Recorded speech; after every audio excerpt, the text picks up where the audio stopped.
able to even fund African Union. It's a shame. We can be able to fund this organization out of our own resources on the continent. And this is what I'm going to try to do. And I said that I am ready on day one when I'm appointed. I will not need any kind of induction.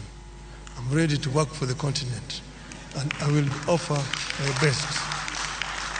The days of Africa have come. The African lion will begin to roar and tell its Asian tiger counterpart and the European bear and the American jaguar that this is going to be Africa's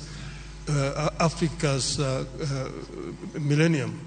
2000. Dear candidate, I'm really sorry to interrupt you once again, but these are the rules of the debate.